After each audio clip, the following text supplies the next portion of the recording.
उसी बहस का एक हिस्सा उन्होंने मेरी अगुवाई करी, जो मैं आज आपके साथ बात करना चाहता हूँ, जो अभी पढ़ा गया मरकुस 12वां अध्याय और उसके 28, 29, 30, 31। और शास्त्रियों में से एक ने आकर उन्हें विवाद करके सुना। एक शास्त्री आता है और यीशु मसीह के साथ विवाद करता है। विवाद का प्रश्न क्या था? टॉपिक क्या है?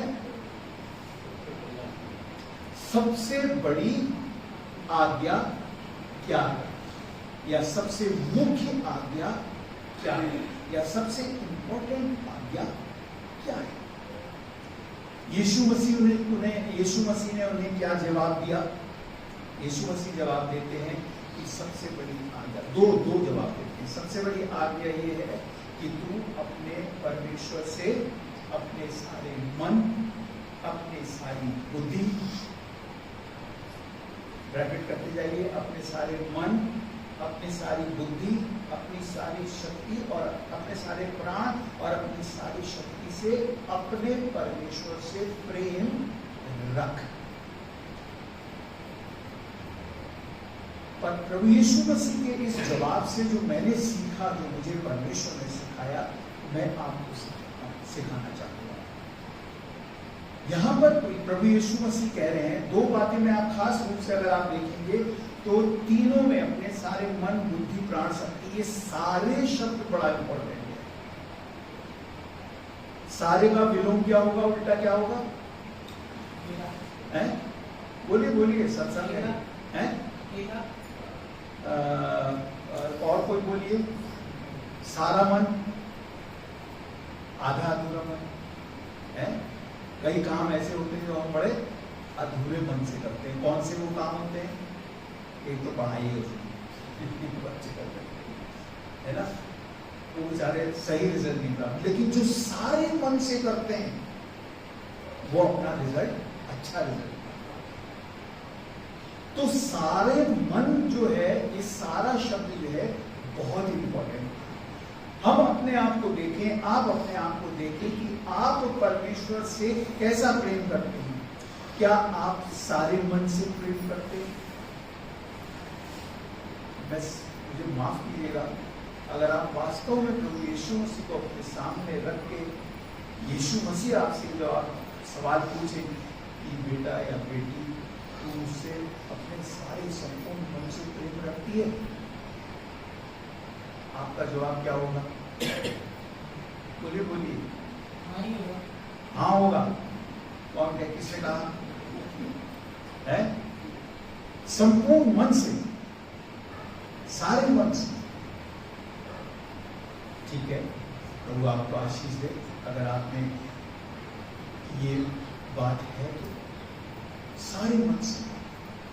सारा मन कैसा परमेश्वर देखना चाहते हैं? सारा मन की परिभाषा क्या होगी?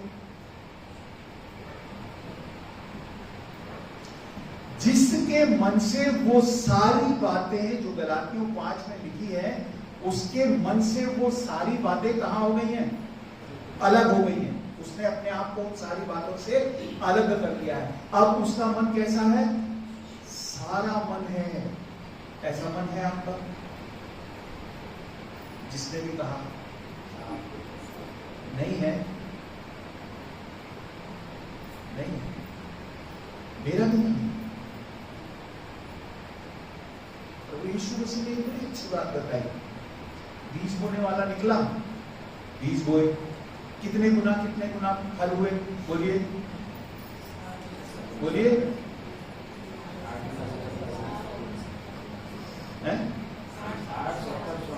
70 तो नहीं, 60 से भी नहीं शुरू होता है। मेरी प्रजा जो है ना, यहोशू कह रहा है, यहोशू से परमेश्वर कह रहे हैं, मेरी प्रजा जो है वो मेरे ज्ञान के न होने से भटक गई। हमें वचन का ज्ञान न होना हमारे विनाश का कारण। वहां पर लिखा हुआ है, कोई 30 गुना फल लाया, कोई 60 गुना लाया और कोई 100। That clear? हो गया? यही लिखा हुआ ना, 30, 60 और 100। उसके आगे क्या लिखा हुआ है? अगला पद नहीं मालूम। उसके आगे लिखा हुआ है जिसके कान हो वो।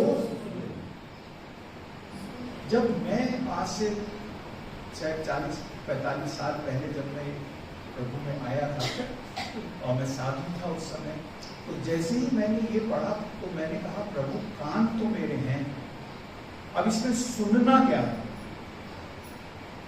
या जो आप कह रहे हैं जिसके कान हो वो सुन ले, वो मैं तो नहीं सुन सकता, आप सुना देंगे तो मैं शायद सुनूंगी।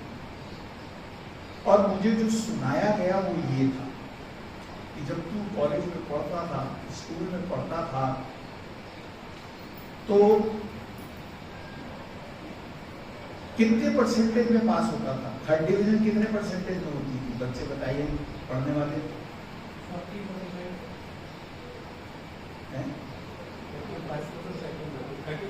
33। भाई साहब ने जवाब दिया, इसका मतलब ये 33 में पास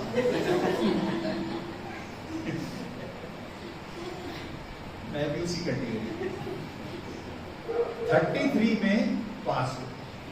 उसके बाद अगर एक सब्जेक्ट, अब देखिए मुझे कानून सुनाया जा रहा है, और जब तू अगर एक सब्जेक्ट में फेल हो जाए या हो जाता था कोई, तो कितने नंबर का ग्रेस मिलता था? 3 नंबर का ग्रेस। ये 3 नंबर का ग्रेस भी मैं देने को तैयार हूं, 30%। यानी कि अगर तू 30% भी तेरे अंदर जो मूर्तियां हैं ना, अगर तू 30% भी इनको निकाल ले तो तू मेरे ग्रहण योग्य है। ये दयालुता है उसकी। वो जानता है कि 30% से ऊपर मनुष्य के लिए अपने आप को शुद्ध और पवित्र करना असंभव तो नहीं है, लेकिन मुश्किल है। लेकिन जब प्रभु में आप आ जाते हैं तो फिर एक ऐसा जुनून आता है कि दिल का वो जुट जाता है कि 30 नहीं, अब मैं इसको 40%, 50%, 60%, जहां तक होगा मैं अपने अंदर से वो सारी बातें जो परमेश्वर को, मेरे परमेश्वर को जिससे मैं प्रेम करता हूं, उसे दुख पहुंचाती हैं, मैं इन बातों को यहां तक अलग कर दे रहा हूं। ठान लेता है, ठान लेता है। इतना दयालु परमेश्वर। जब हम इसमें जुट जाते हैं तो हम अपने अंदर की इस गंदगी को निकाल सकते हैं। तब ये आधा अधूरा मन नहीं रहता है। तब हम किस अवस्था में पहुंच जाते हैं? सारे मन। क्योंकि सारा मन अब कहां लगा हुआ है? इससे पहले सारा मन कहां लगा हुआ था हमारा? दुनियावी बात, दुनियावी बात। यहां पर आके अब हमारा मन जो है क्या हो गया? बदल रहा है, धीरे धीरे बदल रहा है। वचन भी कहता है और प्रभु में हम अंश अंश बदलते जाते हैं, धीरे धीरे थोड़ा। कौन बदलते हैं? जो बदलने की इच्छा रखते हैं, जो चाह रखते हैं, जो परमेश्वर से प्रेम करते हैं, वो बदलता है। यहां तक समझ रहा है? तो धीरे धीरे हम अंश अंश बदलते हैं, जाते हैं। तब हमारा मन कैसा हो जाता है? सारे मन से प्रेम। एक बात समझ में आ गई?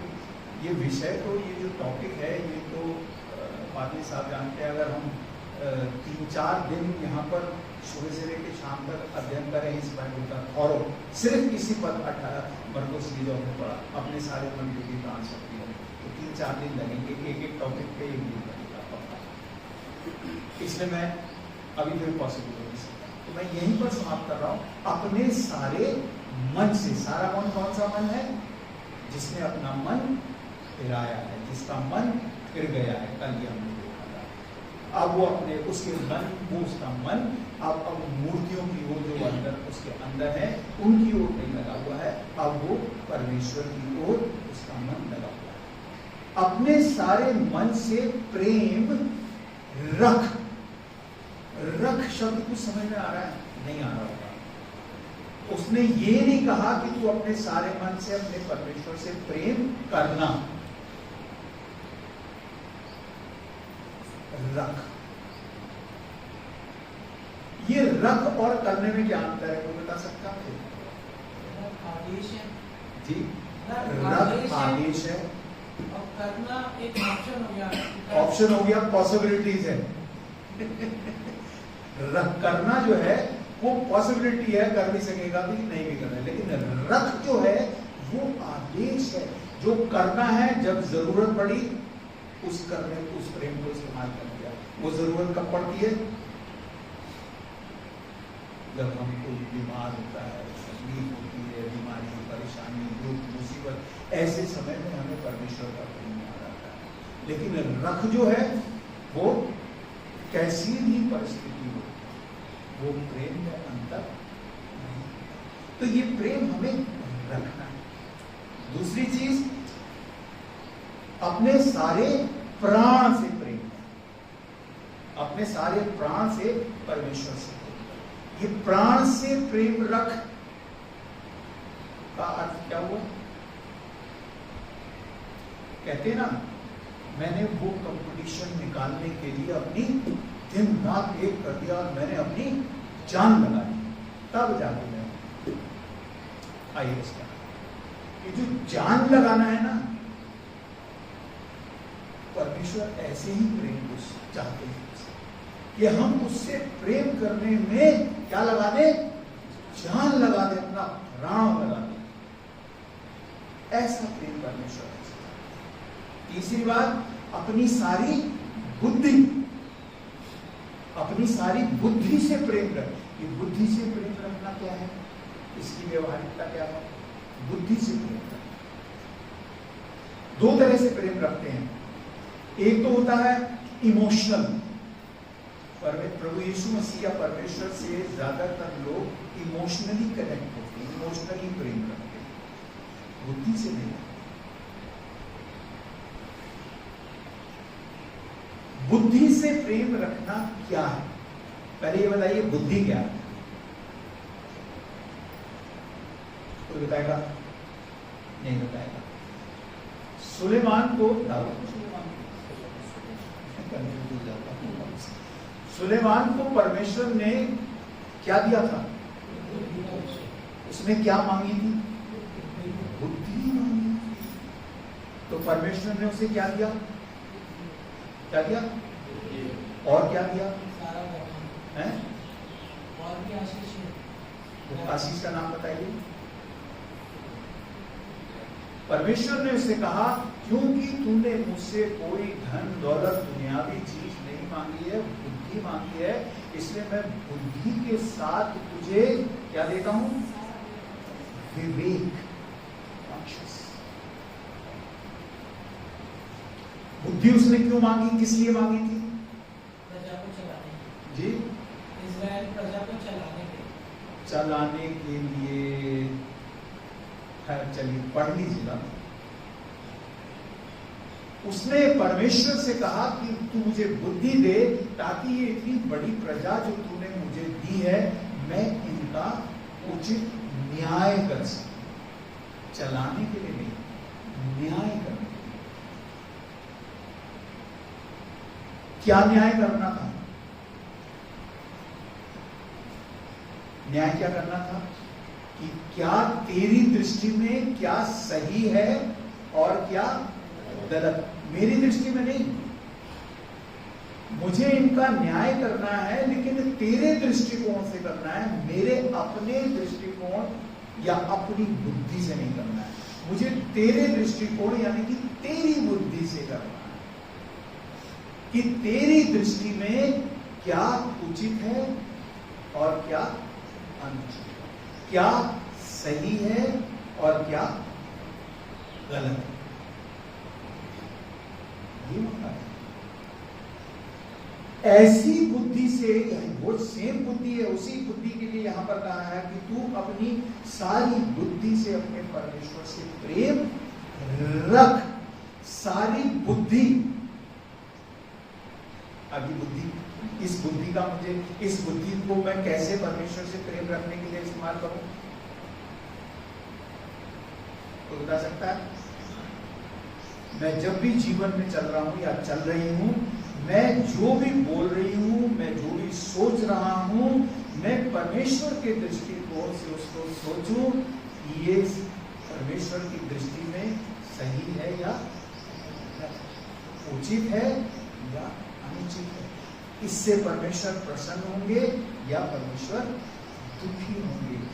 ये बुद्धि से मैंने क्या करना है, न्याय करना है अपने जीवन के लिए, ताकि मैं वही करूं जो परमेश्वर की दृष्टि में सही है। जो व्यक्ति ऐसा करता है वो परमेश्वर से करेंगे। आ गया यहां तक समझ आ गया। चौथी बात क्या था, अपनी सारी शक्ति से, शक्ति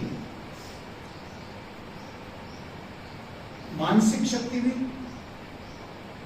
mental strength and physical strength, शारीरिक शक्ति, यानी कि एफर्ट।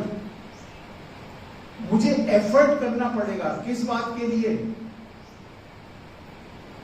मुझे इस बात के लिए एफर्ट करना पड़ेगा कि मैं जो करूं वो परमेश्वर की दृष्टि में सही हो। मुझे एफर्ट करना पड़ेगा मानसिक रूप से भी और शारीरिक रूप से भी, जो परमेश्वर की दृष्टि में गलत है मैं उसे नहीं करूं। करने और नहीं करने के, परमेश्वर की इच्छा के अनुरूप करने और नहीं करने के लिए मुझे एफर्ट करना पड़ेगा, एनर्जी लगानी पड़ेगी। यहां भी आत्मिक, बौद्धिक भी और शारीरिक। तब मैं विजय प्राप्त करूंगा या करूंगी, और परमेश्वर जैसा प्रेम मुझसे रखना चाहते हैं रखने के लिए, वैसे हम प्रेम रख सकते। यहां तक समझ में आया? चलिए इससे एक कदम और आगे चलते हैं।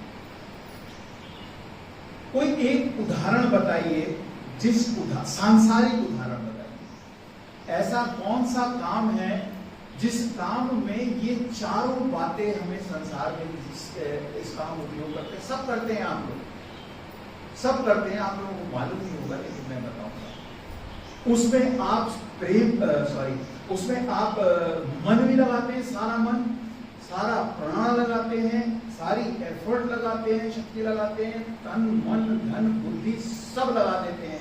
ऐसा कौन सा काम हम करते हैं? तो बता सकता है?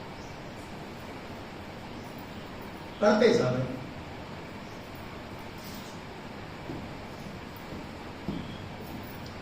एक माता, समझने की कोशिश करें। एक माता पिता अपनी औलाद को एक स्थान पर देखना चाहते हैं, एक जगह पर देखना चाहते हैं। क्या है वो? पहले तो उसका पालन पोषण है अच्छी तरह से, फिर उसका पढ़ाई है, अच्छी एजुकेशन उसको मिल सके, फिर एक उसको एजुकेशन के बेस पर उसको एक अच्छी सर्विस मिल सके, उसके बाद में एक अच्छी उसको मिल सके। यहाँ पर आके माता पिता की जिम्मेदारी जरा थोड़ी ऑलमोस्ट खत्म हो जाती है। ऑलमोस्ट बच्चे को, अपनी औलाद को यहां से यहां पहुंचाने के लिए माँ बाप को क्या चीज मजबूर करती है? औलाद शायद माँ बाप से इतना प्रेम, ऐसा प्रेम नहीं करती है, लेकिन माँ बाप चाहे औलाद ऐसी भी हो, ऐसा ही प्रेम माँ बाप। वो उसे उस स्थान तक पहुंचाने के लिए अपना सारा मन, अपनी सारी बुद्धि, अपनी सारी शक्ति, अपना सारा जान लगा देती है। मेरी औलाद, राइट? मैं सही हूं या गलत? ये एक सांसारिक उदाहरण है। ठीक परमेश्वर की दृष्टिकोण में परमेश्वर भी हमसे ऐसा ही, जैसा प्रेम मैं अपनी औलाद से कर रहा हूं, ऐसा ही प्रेम, पूरा समर्पित प्रेम, पूरे मन से किया गया प्रेम परमेश्वर प्रभु यीशु मसीह चाहते हैं कि मैं उनसे। एक भाग खत्म हुआ यहां पर। इसी के समान अगले पद में क्या है, चलो 29 में या 31 में, इसी के समान एक दूसरी भी आज्ञा है, वो भी इतनी ही इंपॉर्टेंट है। वो दूसरी आज्ञा क्या है? अपने पड़ोसी से अपने समान प्रेम प्रेम रख। सबसे पहले मैं सवाल पूछूंगा पड़ोसी। ये पड़ोसी कौन है? ये यीशु मसीह किस पड़ोसी की बात कर रहे हैं?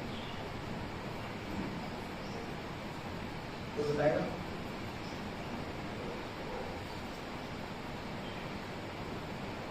नहीं बता पाएगा। चलिए, पड़ोसी का अर्थ है यानी कोई भी जो मेरे पास में रहता, यही तो अर्थ हुआ। पड़ोसी का अर्थ ये नहीं हुआ कि वो ये मेरा घर है वो उसका घर है इसलिए वो मेरा पड़ोसी है और जो दूर घर है वो पड़ोसी नहीं है। पड़ोसी का अर्थ ये है कि जो मेरे नियर बाय है, जिस समय जहां जिस स्थान पर, अगर मैं बस में बैठा हूं, मेरे बगल में कोई एक व्यक्ति बैठा हुआ है तो वो मेरा क्या है? पड़ोसी है। पड़ोसी है। हम दोनों कार में आए तो ये मैं इनका पड़ोसी था, ये मेरा पड़ोसी है। जो वो भी हम आपस में, इस पड़ोसी का आरंभ कहां से होता है? इस पड़ोसी का आरंभ होता है एक घर में पति और, जब घर बनता है तो पति और पत्नी भी तो होते हैं शादी के, वो दोनों एक दूसरे के क्या हैं? पड़ोसी हैं। पति पत्नी वो बाद में हैं, लेकिन बाइबल के हिसाब से, परमेश्वर के दृष्टिकोण के हिसाब से वो दोनों एक दूसरे के क्या हैं? पड़ोसी हो। तो तू अपने पड़ोसी से कैसा प्रेम रख? क्या क्वालिटी है उस प्रेम की? पढ़ा सुना, अपने समान। अब ये अपने समान प्रेम करने का व्यवहारिकता, इसका प्रैक्टिकलिटी क्या है? एक पति और पत्नी, मैं यहीं से शुरू करता हूं। एक पति और पत्नी, एक पति के लिए आज्ञा है कि तू अपनी पत्नी को अपने समान प्रेम रख, और पत्नी के लिए भी आज्ञा है कि तू अपने पति को अपने समान प्रेम कर, क्योंकि तू दोनों एक दूसरे के पड़ोसी। तो ये पति अपनी पत्नी को अपने समान प्रेम करने का व्यवहारिकता क्या है? लूका निकालिए, कोई जना पड़े। लूका 6:12, पति में भी है साथ में। लूका 6:12, जल्दी से पढ़ो। 6:12। हाँ, 6:12। और उन दिनों में वे पहाड़ पर प्रार्थना करने को निकला और परमेश्वर से प्रार्थना करने में सारी रात गुजर गई। नहीं, हो सकता है।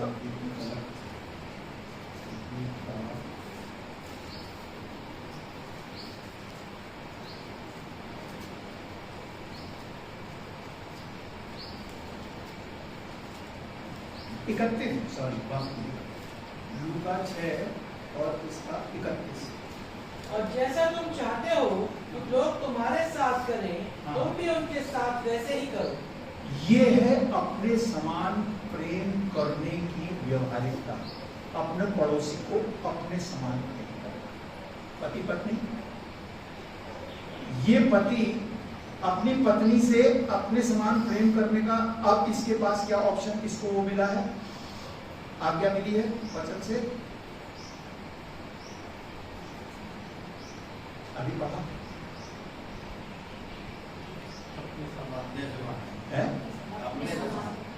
अपने समान ही तो मैं समझाना चाह रहा हूं। अपने समान का क्या अर्थ? फिर से पढ़िए, जरा ध्यान से सुनिए। मैं चाहता हूँ आप लोग पढ़ें और समझे। नहीं समझ में आएगा तो फिर मैं समझाऊंगा। फिर से पढ़ो बेटा, जोर से। और जैसा तुम चाहते हो कि लोग तुम्हारे साथ करें, तुम भी उनके साथ वैसे ही करो। जैसा कि तुम चाहते हो लोग तुम्हारे साथ करें, तो पहले तुम उनके साथ वैसा करो। एक पति जैसा चाहता है कि उसकी पत्नी उसके साथ व्यवहार करे, तो पहले पति पत्नी के साथ वैसा व्यवहार करे। कुछ कॉम्प्लिकेटेड लग रहा है? यह समझ में आ रहा है कि नहीं आ रहा? नहीं आ रहा है ना? फिर से समझाता हूँ, कोशिश देखिए, फिर से समझिए। अगर पति ये चाहता है कि मेरी पत्नी मेरा आदर करे, तो पहले पति का कर्तव्य है कि वो अपनी पत्नी का आदर करे। जब पति पत्नी का आदर करेगा तो पत्नी भी पति का आदर करेगी। अब आया समझ में? तो जैसा एक पति अपनी पत्नी से चाहता है कि वो उसके लिए करे, उससे पहले पति को ये करना है कि वो पत्नी के लिए करे, तब पत्नी भी वैसा ही करेगी। जिसे कहते हैं ना टिट फॉर टैट, जैसा ये करेगा वैसा वो करेगी। ये अच्छा करेगा तो ये भी अच्छा करेगी, ये अच्छा करेगी तो ये भी अच्छा करेगी। ये है अपने समान प्रेम करने। भाई मैं ऐसा करता हूँ, मुझे इससे प्रेम है, तू मेरे साथ ऐसा व्यवहार कर। ये करने के लिए पहले मुझे उसके साथ वैसा व्यवहार करना, तब तो मेरे साथ व्यवहार। हालांकि इसको समझने में मुझे भी बहुत टाइम लगा था, लेकिन समझ में आया। तो अपने समान प्रेम करने का अर्थ ये है कि जैसा मैं चाहता हूं कि मेरा पड़ोसी मुझसे मेरे से व्यवहार करे, उससे पहले जरूरी है कि मैं उसके साथ वैसा व्यवहार करूं। अगर मैं उसे नमस्कार करूंगा तो अगली दफा वो भी आपको नमस्कार करेगा, पड़ोसी। ये तो व्यवहारिक सत्य है। वो आपको नमस्कार करेगा तब करेगा जब आप पहले उसको नमस्कार करें। यहां तक बात समझ में आ गई? आ गई? नहीं आई तो जवाब नहीं आ रहा। हाँ? आ गई तो आशीष दे, अगर आ गई है क्योंकि तो समझना बहुत जरूरी है परमेश्वर के प्रेम। और उसको कहता है परमेश्वर का प्रेम की ऊंचाई, गहराई, लंबाई, चौड़ाई नाप पाना असंभव है। लेकिन अगर उसमें इतना भी अगर समझ में आ जाए तो वही हमारे डूबते सार होता है। ठीक है? तो यहां पर आकर जैसा प्रेम मैं करता हूं, चाहता हूं पर अगला मुझसे करे, तो इससे पहले अपने समान जो मैं चाह रहा हूं वैसे समान मुझे अपने आप को अपनी तरफ से उसके लिए वैसा करना पड़ेगा। तब जाके ये बात पूरी होगी कि अपने पड़ोसी को अपने समान प्रेम कर। मैं प्रेम की एक छोटी सी बात आपको समझा के समाप्त करूंगा। पड़ोसी सबसे पहला कौन है? अभी हमने क्या सीखा? मेरी पत्नी या पत्नी का पति। सबसे पहले वो एक दूसरे के पड़ोसी। पहला कुरिन्थियों 13 अध्याय के 2-3 पद मैं आपको समझाना चाहूंगा। पहला कुरिन्थियों 13 अध्याय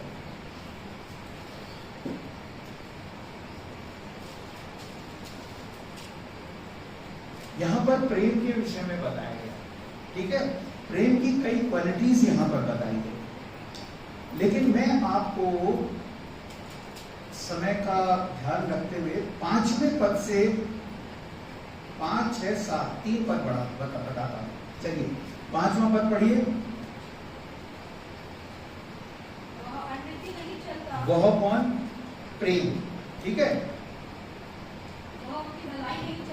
ठीक है? झुठलाता नहीं, हाँ बुरा नहीं मानता, हाँ कुकर्म से आनंदित नहीं होता, हाँ परंतु सत्य से आनंदित होता है।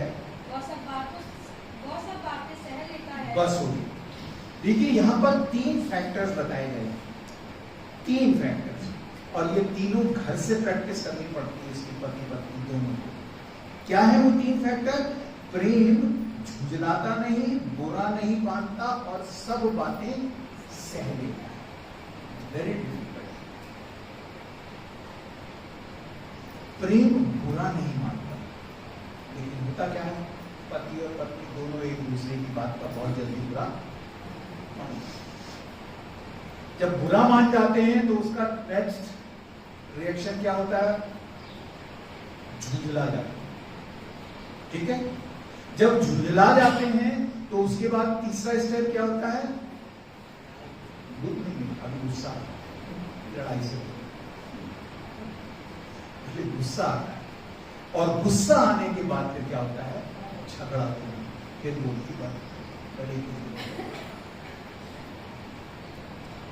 ये किस वजह से हुआ? अपने पड़ोसी से प्रेम ना होने की वजह से, क्योंकि प्रेम बुरा नहीं मानता। यहां पर यह प्रमाणित, अगर बुरा मान गया तो इसका मतलब प्रेम, कौन सा प्रेम? मैं ईश्वरीय प्रेम की बात कर रहा हूं, सांसारिक प्रेम की बात नहीं कर रहा हूं, क्योंकि परमेश्वर क्या है? परमेश्वर प्रेम है ना। प्रेम उसका गुण नहीं, परमेश्वर का प्रेम स्वभाव भी नहीं है। परमेश्वर स्वयं प्रेम है, और अगर परमेश्वर प्रभु यीशु मसीह मेरे जीवन में है पवित्र आत्मा के रूप में, तो मेरे अंदर ये प्रेम है। जो प्रेम, उस प्रेम की क्वालिटी क्या होगी? वो प्रेम बुरा नहीं मानेगा, वो प्रेम झुंझलाएगा नहीं, और वो प्रेम, तीसरा पॉइंट, सब कुछ, सब कुछ, उचित अनुचित, अच्छा बुरा, चाहे कुछ भी कहा गया हो, सब कुछ सहेगा। यीशु मसीह उदाहरण है। यीशु मसीह के साथ कुछ सही हुआ? लिस्ट बताती है उनके साथ जो भी हुआ सब गलत ही हुआ। लेकिन अगर आपने नया नियम पढ़ा होगा ध्यान से, तो उसमें लिखा हुआ है कि वो चुप चुप, सबसे भली चुप, एक चुप 100 को चुप करती है। यीशु मसीह से सीखिए, चुप रहे, जिसने सह लिया वो चुप हो जाएगा, और चुप होगा तो फिर शैतान अपना काम नहीं करने पाएगा, क्योंकि परमेश्वर प्रेम है, और वो कहता है आपस पड़ोसी अपने पड़ोसी को अपने समान प्रेम से, अपने पड़ोसी से अपने समान प्रेम रख कर नहीं रख। और अगर नहीं रखा तो क्या हो गया? लड़ाई झगड़ा, क्योंकि मैं शैतान खड़ा हुआ ताली बजा रहा है। यीशु मसीह किसकी वजह से? क्यों? क्योंकि मुझे परमेश्वर का प्रेम, मैं परमेश्वर से प्रेम नहीं कर पाता या नहीं करता, इसलिए मुझमें सहन शक्ति नहीं, इसलिए मुझमें झुंझलाहट है, इसलिए मैं बुरा मान जाता हूँ या बुरा। समाप्त करता हूँ एक घटना यीशु मसीह, एक वचन यीशु मसीह का। यीशु मसीह ने कहा था, यदि कोई तेरे एक गाल पर तो, ठीक है, इससे अगला पद, इससे पहला पद क्या है? नहीं, जबकि इंपॉर्टेंट वो इससे पहला पद, वो एक लाइन है, किसी को नहीं मालूम। वो लाइन ये है, बुराई का सामना मत करना। यदि कोई तेरे एक गाल में झापड़ मारे तो उसके सामने दूसरा। फिर जब मैं इस पे चिंतन मनन कर रहा था, इसका अर्थ जानने, इसके पीछे परमेश्वर का कॉन्सेप्ट जानने की कोशिश कर रहा था, तो बड़े आनंद से मुझे परमेश्वर से बड़ी अच्छी बात बताई। क्या बताई? मैं मेडिटेशन में था, बोले इसका मतलब होता है एब्जॉर्ब करना। मुझे समझाया जा रहा है, जब 6th क्लास में गया था, जी से पहली बार लिखना शुरू किया था, ABCD और इंक में लगाते थे, धब्बा पड़ जाता था तो ब्लॉटिंग पेपर रखते थे, लिखते थे तो ब्लॉटिंग पेपर से, तो ब्लॉटिंग पेपर उसको एब्जॉर्ब कर लेता था, सोख लेता था। मैं तुझे भी ब्लॉटिंग पेपर रखा, बुराई का सामना नहीं करना। ये बुराई कहां से आएगी? घर के अंदर से ही आएगी, उसके बाद फिर बाहर आएगी। मसीही जीवन घर के अंदर से शुरू होता है, बाहर से बाद में आती है। बुराई आएगी, उसका सामना मत करना। अगर सामना कर लिया तो क्या हो गया? तो तुम मैं हो जाएगी। हाथ का झापड़ नहीं, लेकिन जो शब्द का झापड़ होता है ना, बहुत खतरनाक होता है, अंदर तक हिला देता है वो शब्द का झापड़। और अगर अपनी पत्नी की तरफ से हो या अपने पति की तरफ से हो तो दिल बिल्कुल यीशु मसीह ने यीशु मसीह ने समझा रहे हैं, मैंने वो सब कुछ जो मेरे साथ हुआ मैं एब्सॉर्ब किया और मैं खामोश था। तुम भी ऐसा करो, एब्सॉर्ब, खामोश। तो प्रभु यीशु मसीह हमसे ऐसा प्रेम चाहते हैं। ये प्रेम वो प्रेम है जो अपने सारे मन, अपनी सारी बुद्धि, अपनी सारी शक्ति और अपनी सारी जान यानी प्राण से अपने परमेश्वर से प्रेम रखना और उसी के समान उसकी क्या है, अपने पड़ोसी से अपने समान की। आ गया समझ में? समझ में ना आया हो तो पूछ सकते हैं, लेकिन चर्च के बाद कोई सवाल हो वो भी प्रार्थना। प्रभु जी, आपका हृदय से आभार और धन्यवाद कि आपके उपलब्ध कराए हुए पवित्र आत्मा ने हमारी सहायता करी है आपके वचन को समझने की, क्योंकि आपका जो वचन हमारे हाथ में है इसका लेखक पवित्र आत्मा है और वही हमें इस वचन के उस सोच तक पहुंचा सकता है जो इस वचन के पीछे आपकी सोच है। प्रभु जी, हम आपकी सोच तक पहुंचना चाहते हैं।